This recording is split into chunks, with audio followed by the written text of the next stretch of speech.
गुरु पूर्णिमा पर कोटि कोटि नमन।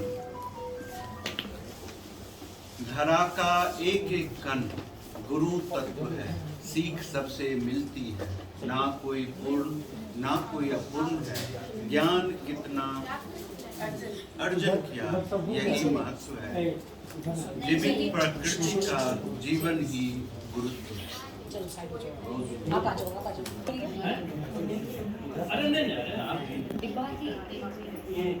इन्होंने अपनी आर्ट अपनी कला के द्वारा हमारे शरीर के अंदर जो अद्भुत एनर्जी सिस्टम्स है सबटल बॉडी के अंदर, उसकी वो डिफरेंट आकृति को उन्होंने अच्छे से डिजाइन किया।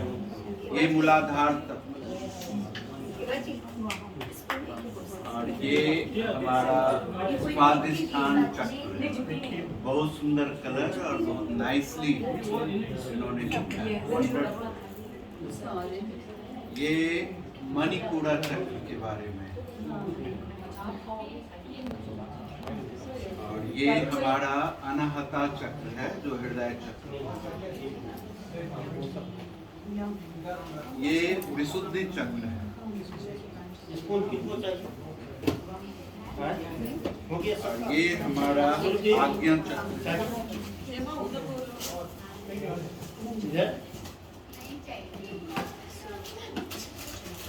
और सारे चक्र जब एक साथ अलाइन होते हैं, ये सारे एक्टिव होते हैं, तो फिर हमारे टॉप ऑफ द हेड में, अब देखते होंगे बचपन में छोटे बच्चे सबको, इस जगह में बहुत तेजी से पल्पिटेशन होते रहते हैं, तो वो हमारा सहस्त्रहार चक्र है।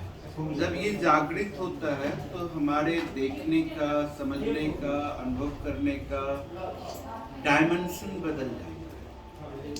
और जब वो डायमेंशन बदल जाता है तो आप सोच सकते हैं कि आप एक चीज़ों को कितने तरीकों से देखें, है ना। जैसे आप सभी आदमी हैं, एक इस चीज को ये अलग सोचेंगे, ये अलग सोचेंगे, हम सभी आदमी अलग अलग से सोचेंगे। लेकिन जब आप सबको इंटीग्रेट करेंगे तो इतने तरीके से आप इसको देख पाएंगे। तो जो डिफरेंट तरीका है, वो सारे के सारे तरीका जो सत्य वही पूर्ण है, और वो किसी न किसी तरीके से आपको इसी को देखने के लिए प्रेरित करता है। तो इसीलिए इस संसार के अंदर कोई भी चीज गलत नहीं है, कोई भी छोटा नहीं है, कोई भी बड़ा नहीं है, कोई भी गुरु नहीं है, कोई भी शिष्य नहीं है, सब है, सब है। किसके फॉर्म में कब कौन सी सुप्रीम पावर आपके सामने उपलब्ध हो जाए और आपको आपकी समस्याओं से बाहर कर जाए, कोई नहीं जानता, नो वन। आपको पता है कि दो बड़े ही भक्त हुए हमारे हिंदुस्तान। एक का नाम बामा खेपा था, जानते हैं बामा खेपा का नाम, राइट। ये बामा खेपा काली का बड़ा ही अद्भुत भक्त। उसी तरह एक दूसरा भक्त जिसको रामकृष्ण परमहंस का, उनका भी जो भक्त थे वो काली के उपासक। बामा खेपा इतना निर्मल था, इतना इनोसेंट था, इतना इंटेलेक्ट से फ्री था, सहज था, कि जब वो मूर्ति बनाता था तो मूर्ति की आंखें झपकने लग जाती, ओठ से मुस्कुराहट आने लगती और वो चीजें सजीव हो जाया। इससे रामकृष्ण बड़ा दुखी होते थे।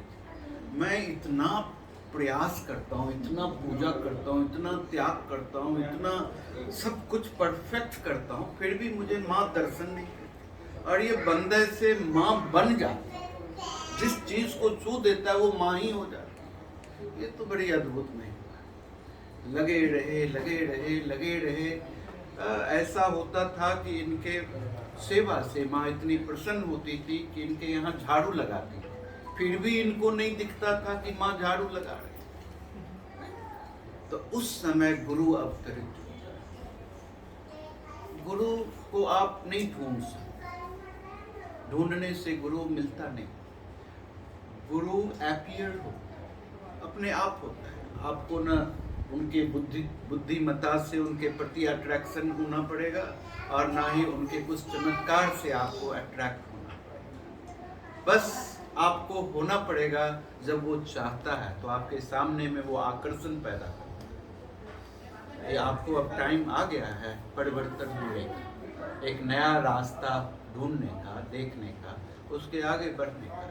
तो गुरु ऐसा हो जाता है।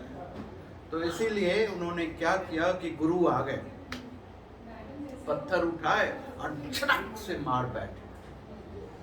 उसका यहाँ फट गया, रामकृष्ण जी का यहाँ से ब्लीडिंग होने लग गई, तीसरी आंख खुल गई, फिर भगवती का साक्षात्कार स्वतः होने लगा। तो जब आप यहाँ से बंद हो जाएंगे तभी गुरु यहाँ से रोशनी दे देता है, पैदा कर देता है। और उसके लिए गुरु बिना आपके बुलाने से, बिना आपके ढूंढने से, बिना आपको कुछ करने से अपीयर होता है। तो वो बात यही हो जाती है। जब ये हमारे ये 6 चक्रास आपस में मिल जाते हैं तो हम गुरु के रूप में परम ब्रह्म को पा लेते हैं। फिर उसी के प्रकाश से हमेशा प्रकाशित होते हैं। उसी को हम आत्मज्ञान बोलते हैं, सेल्फ रियलाइजेशन। उसी को हम बोलते हैं कि हमारा क्या करते हैं, इनलाइटेंड हो गए हैं, खुद की रोशनी खुद में जल गई। ये बात समझ गए। तो बहुत बहुत धन्यवाद पिंकी जी ने इतनी सुंदर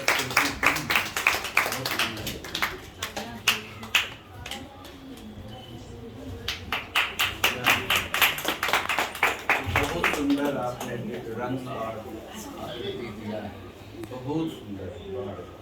देखिए सर कितना अच्छा बनाया।